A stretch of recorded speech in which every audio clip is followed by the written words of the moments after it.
Hi, everyone. Welcome back to the podcast. Today, I'm not with Anne, but I am joined by Paul Lapointe. Paul Lapointe is, well, one of my friends. He's a colleague as well. He works at the Pain Psychotherapy Canada Clinic. So thanks so much for coming on, Paul. My pleasure. I can try to pretend that I'm Anne, but I don't think I do a very good job at it. So, No, you wouldn't. But we, me and Paul just spent like so much time together. Actually, this last few weeks is like the least I've seen you in like a month. Like it's just been, we're taking multiple trips together, just hanging out.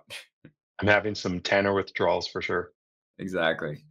We had a training, somatic experiencing training, and then we also went to the Psychophysiologic Disorder Association conference in Colorado. Mm, You, me, and Ann all went together.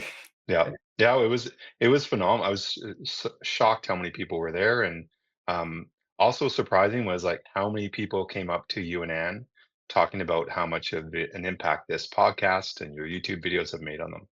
Yeah, yeah. Well, I appreciate that. It was a bit surprising, to be honest, like when me and Mm, Ann first went, and then all of a sudden, like people really were listening to the podcast, which is very cool. yeah.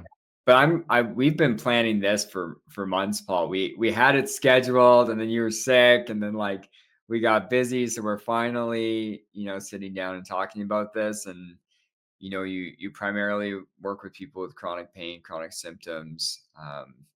And I know you come with a lot of experience as well as personal experience. So to start off, can you just tell the listeners, why you're interested in working with chronic pain or chronic symptoms?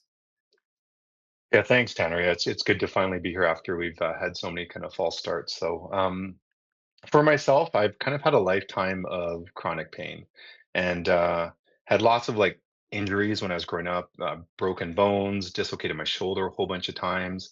And for me, my injuries always would heal and then I get better. And then they would kind of come back or just stick around for long periods of time. And I always kind of made up the reason being that that was the price I paid for just living a pretty active lifestyle. And then when I was, uh, I kind of went through different career changes. I was a paramedic for about 10 years, went on to become a teacher for a while, and then a mental health therapist for the past 10 years. And while I was a mental health therapist, my pain symptoms just started getting worse and worse and worse. And I was doing every therapy under the sun, and nothing was nothing was working. Uh, and as they were getting worse, I started to then develop new symptoms. And for me, it got so bad during the pandemic is when things really started to spike for me. And it got to the point where it was so bad where I wasn't able to work anymore. So Yeah. uh, again, I just what that led me to do is just even try even harder with all the physical treatments, and I was doing like chiropractor treatments like weekly, where they're doing like Graston treatment, where he's like digging in with a metal tool in my back, and I was doing physio and IMS treatments where they're doing the deep needling and Mhm. acupuncture, and I mean the list goes on and on and on, and things just kept getting worse and worse. And through like, it almost feels like some miracle through some act of something. I came across this work and it was life changing for me. Yeah. And it's quite the story that you have, and um I really appreciate, you sharing that and what you've kind of been through. And it's interesting. I always think about this with myself because when my symptoms came on, I was, training to be a therapist. Like I was in my undergrad. And it's interesting because as therapists, this idea of neuroplastic pain and symptoms, maybe not in depth, but it's not new to us. Like we Mhm. we somewhat learn about this fairly lightly as we're getting educated. But when were the first signs when you were starting to considering maybe my pain is neuroplastic? Like maybe this is what's going on. Like how did that develop for you? Yeah, I think about that therapist, that role, being in that role at the time. So many of our clients come with like a feeling of guilt, like, how did I not see this? And as they start to learn more about it, and some people come in knowing a lot about it already. Uh, And there's often a sense of guilt, like, how I've lost all these years. How did I not see it? I think of you and I, Tanner, and we were both in the profession. And to be honest with you, Tanner, as I was experiencing my symptoms, I don't have the list anymore, but at one point I counted them and there was over 30 different symptoms I had. And like Wow. just like the wildest symptoms. And I was on the road to like you asked about when I saw the signs. I was fully bought in that my body was falling apart. I remember I had a surgery booked in the States where they were going to do like something called a Nissen fundoplication, or like sew your stomach over. I was having all these digestive issues.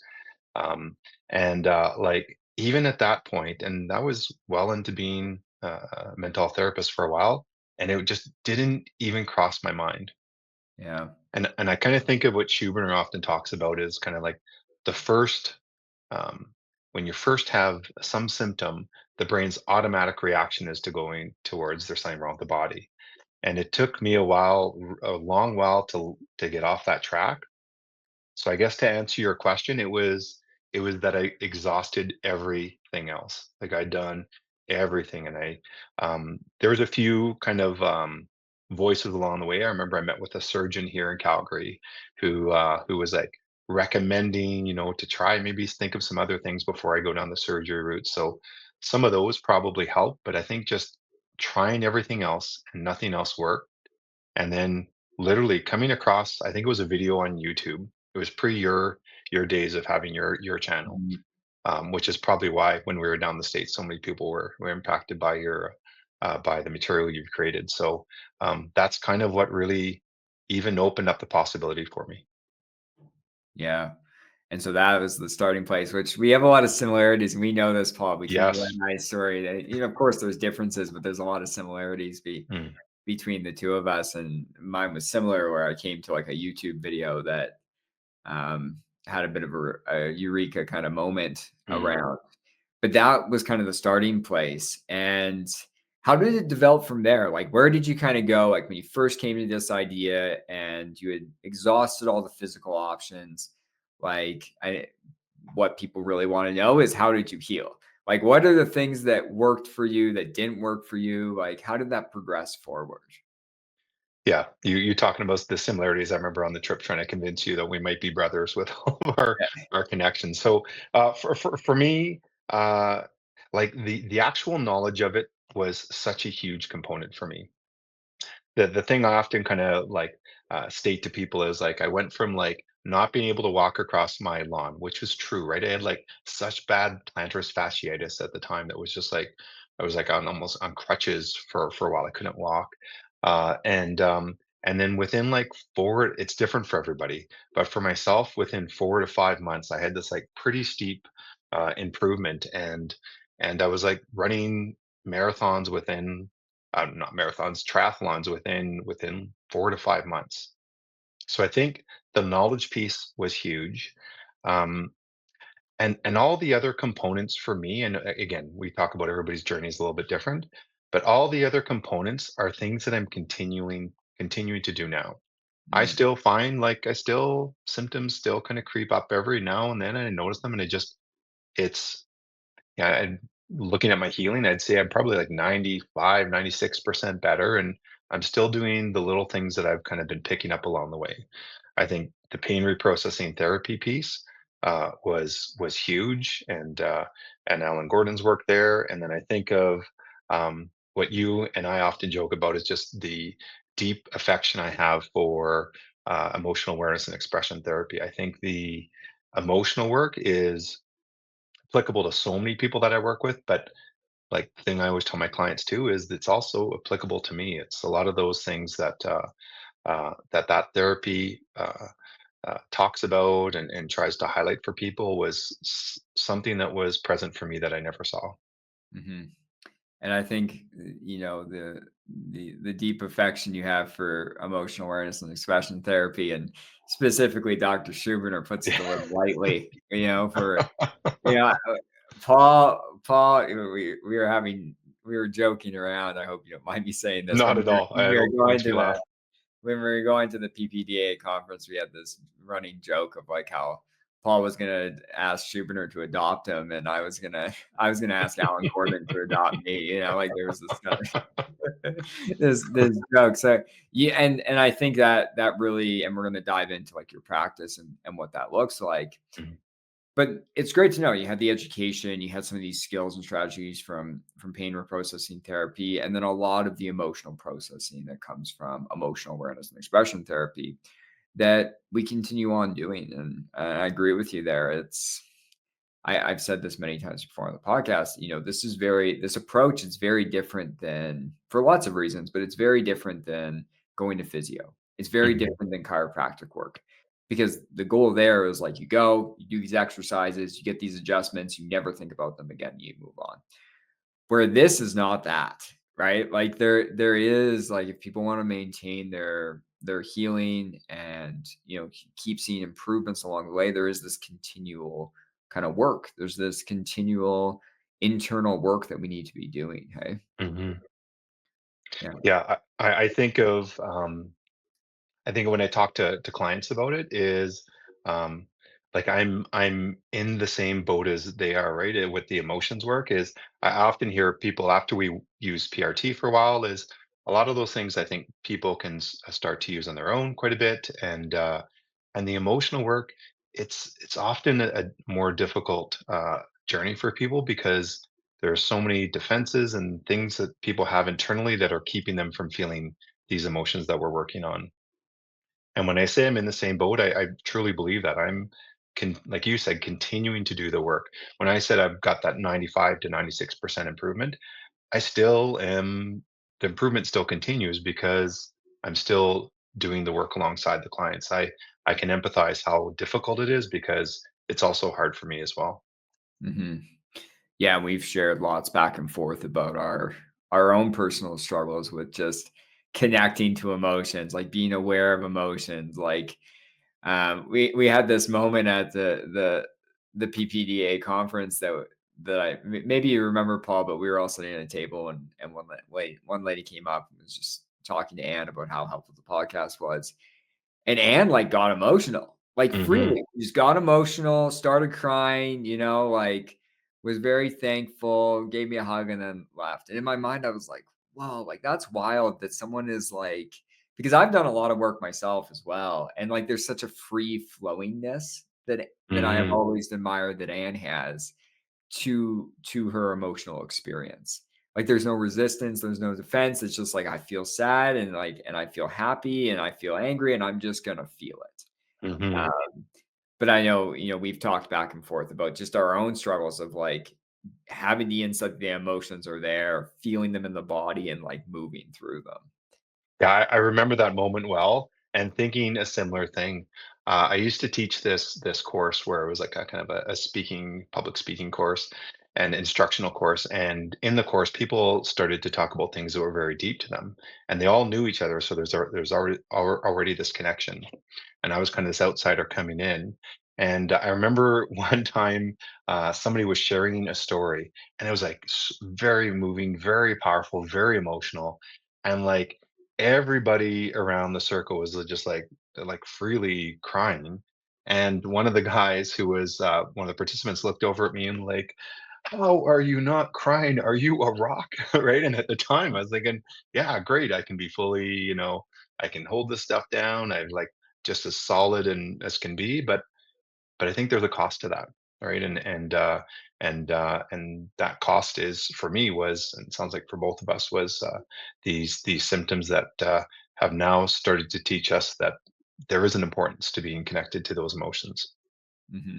There very much is. Hmm. And this is some of the harder stuff, like connecting to, because most people are aware of their pain, and so changing that relationship, of course, can be hard, or changing the relationship to chronic fatigue can be difficult, but they can feel it. There's an awareness where many of us coming to this, we kind of land on two extremes. I find a lot of the times for people that have neuroplastic pain or symptoms, either they're just shut off, right? Like there's little awareness, there's a little connection, there's not and definitely not expression of emotions taking place.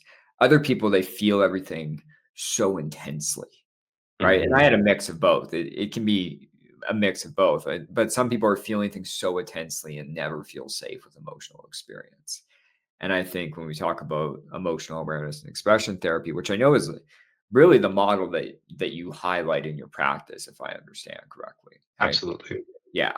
And so just to give the viewers like a little bit of a taste of what that looks like, how would you kind of explain emotional awareness and expression therapy to people that are first coming to these ideas? Well, I'll try to channel my inner Schubiner, I like it. with the explanation. Uh, probably this would be from my perspective, right? Because Mhm. it probably there are some, um, with the different trainings that you and I have with the somatic experience and the fact that we're doing that together, I think it probably influences it as well. But uh, I think a lot of people sometimes come in and say, "Oh, I for sure feel my emotions. I feel mad sometimes," which I get as well. But a lot of people I don't think are actually feeling the emotion somatically, physically in their body. So usually, what some of the one of the approaches that I'll take is usually looking to something from the past, right? Something that has some emotional hook for them, a time where they felt that anger could have been present, or that sadness or grief was present, and for some reason they weren't really able to feel it. Maybe some reasons internally, or maybe the situation. And what we'll do is we'll just go back into the situation and just have the person try to bring themselves as as as fully as possible, right? Like things that they heard, or things that they felt at the times, things that they like, the smells in the air, whatever it is, to try to like recreate the situation. And as they kind of talk about the story that happened, is to try to see what comes up emotionally, Mhm.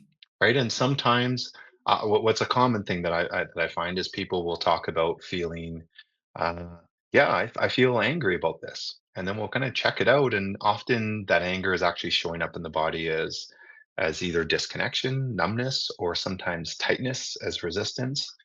And and the work that I kind of flow between is to try to sometimes put a little bit more pressure on to try to get through the things that are defending the person from feeling that. And most of us have some defenses, of whether it's using humor or intellectualizing or rationalizing. So sometimes putting a little pressure to get through those defenses, and other times it's kind of just slowly looking for a way um, to try to line the person that I'm working with and myself, to try to make our way through the defenses in a gentle way. It kind of I found that's kind of the surprising thing since starting this work, is initially when I went through the EAT process, it was like very much like pressure, pressure, pressure of like, trying to get through the defenses. And now I'm kind of finding that different things work for different people, and sometimes Mm. there's more pressure, and sometimes it's more kind of gentleness and slowness. I think that's the somatic experiencing that you and I are doing that's kind of coming into play there. Yeah. Yeah. Yeah, they're kind of different approaches to Yeah. this kind of somatic felt sense. And anyone who knows these two models, they are kind of opposite extremes in some Mm, ways, but they are connected. Like there's a connection that even for myself, I find that I'm doing that as well. And mm. that's a great explanation of like, basically bringing forward these emotions from the Yeah, past, feeling them presently in the body, um, and allowing yourself to essentially move through them.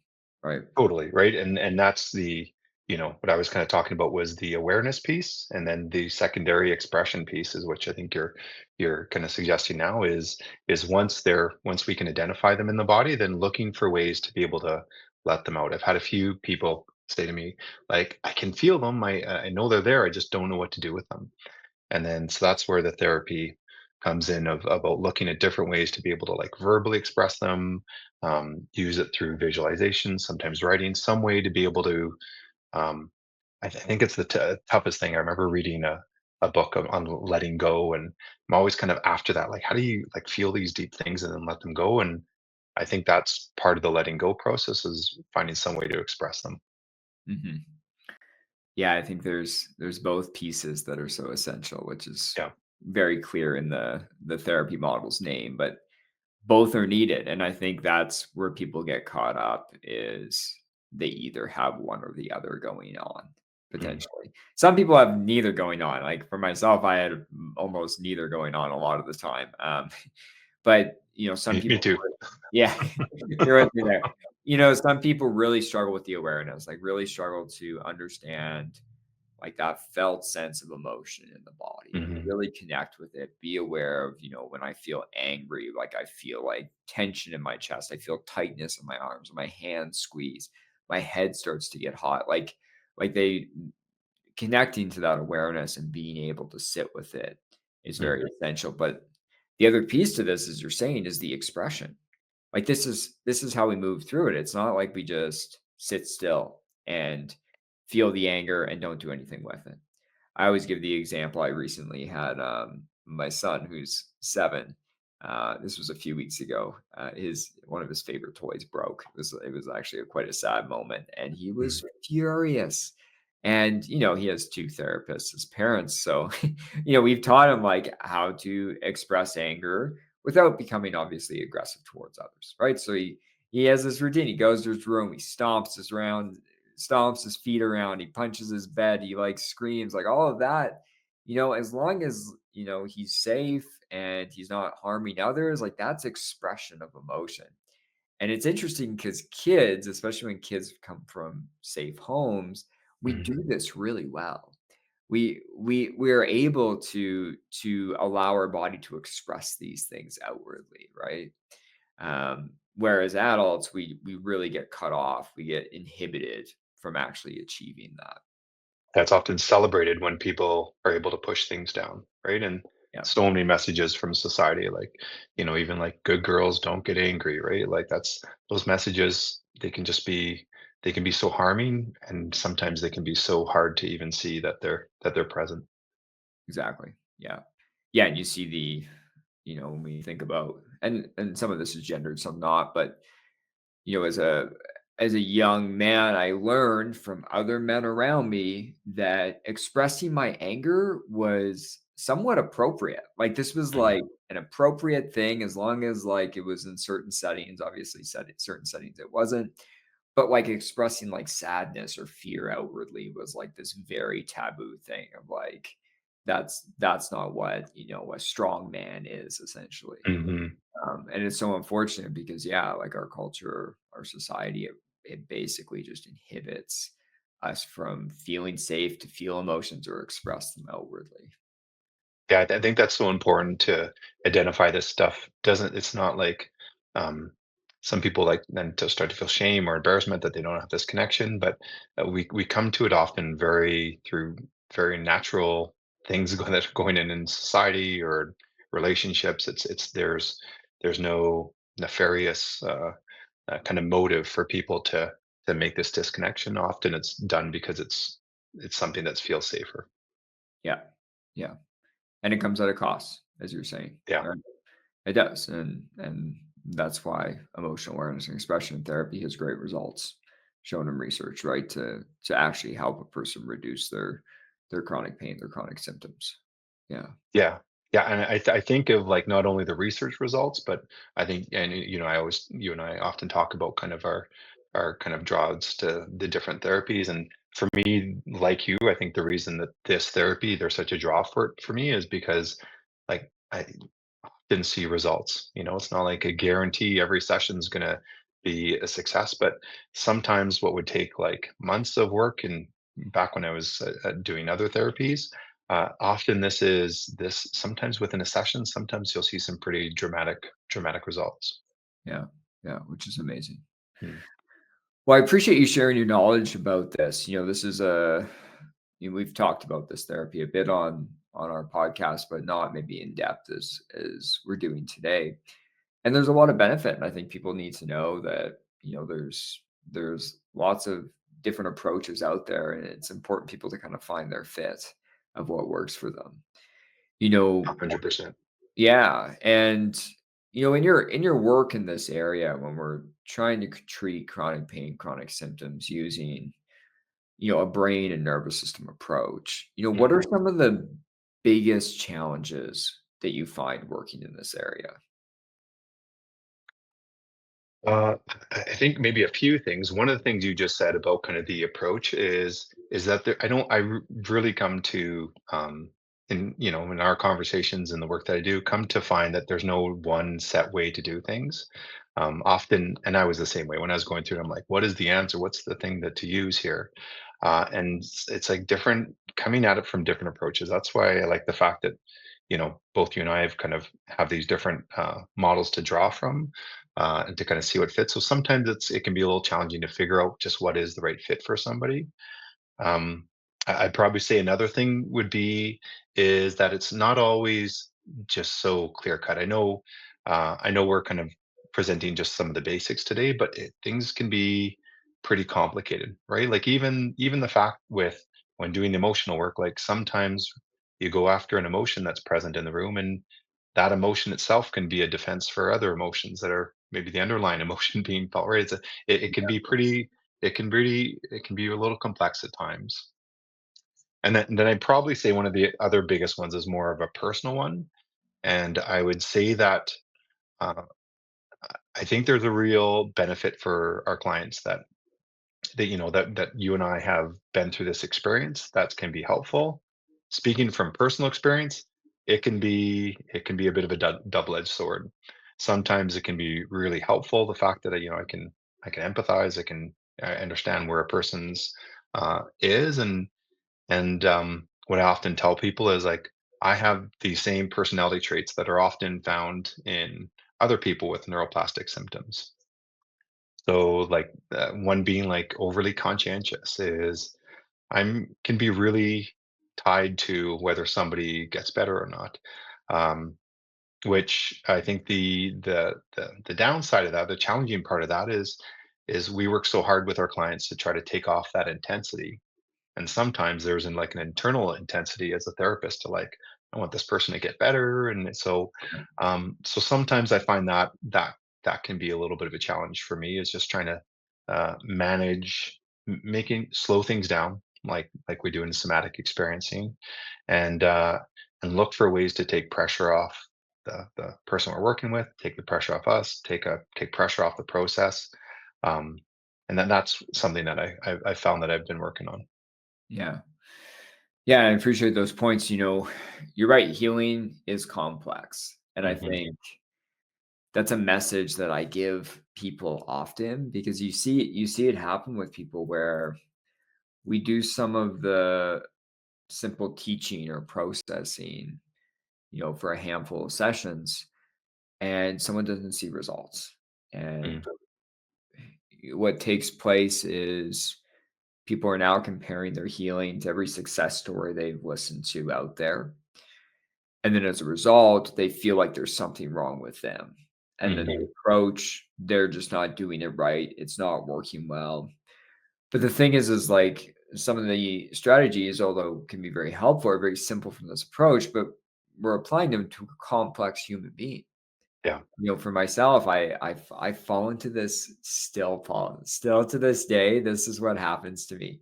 Maybe I'll be feeling, anxious one week, for example, right? Or I'm feeling kind of sad. Or maybe, it doesn't happen too often to me, but maybe I start to get a hint of a symptom taking place. mm, And, I have enough strategies in my toolbox that I can just pull out and I'll pull something out and I'll apply it and it works great. It works great. All of a sudden, I feel way better the next day. I'm back on track. Things are going well. And then what happens in my mind, my high intensity perfectionistic mind is I think I've found gold where it's just like, this is the thing I need to use all the time because it's mhm, going to work great in every situation because I had this one experience where it works well. So now I'm going to use it repetitively. And then of course I'm let down. But it's just so interesting because I know better, but I still, because of the ways I cope in the world, like this is where my mind moves to. And that's the thing is, we get lots of comments on a YouTube channel with like a meditation or somatic tracking or something, with people being like, okay, do I just do this? Do I just need to do this twice a day for the next several months and I'll get better? And the reality is it's probably not because you're right. As you said, Paul, we're complex. We're complex mhm, individuals. We need, healing work in lots of different areas. We need to explore the nuances to all of this and how they kind of affect us. It makes sense though, that reaction or that the process that you kind of fall into with it is because it is so for I'll speak for myself, it's just so there's something about it that's like so exciting and so like it just draws you in like whether it's your own symptoms coming down or like when it happens with somebody else, the same thing happens to me. I get excited right in session, like you see or between sessions, somebody comes back and they're saying that their symptoms have dropped. It's just such a or sometimes in session, it's just such an exciting thing to be a part of. Um, that it makes sense. Then you start to go off saying, well, like this trying this exact same approach with everyone. And you're right, it's kind of finding what fits for that person. Yeah, exactly.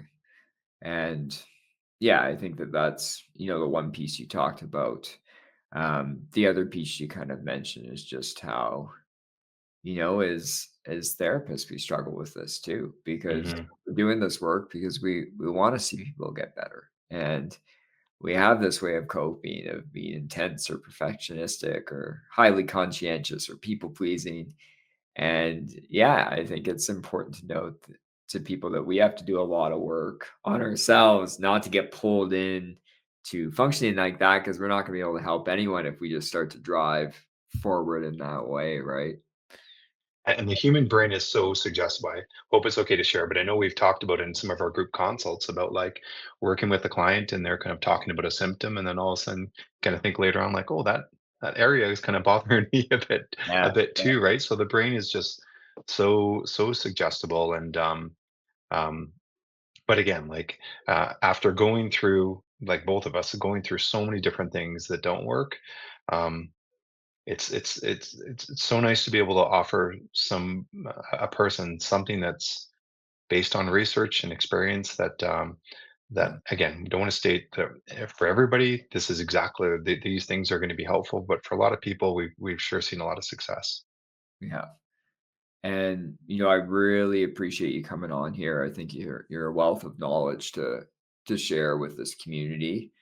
And I'm trying to think of what your schedule looks like right now. Are you accepting people right now for Uh, I, the I just started accepting after about 3 or 4 months of not taking clients. I've just started to accept a few more people again now.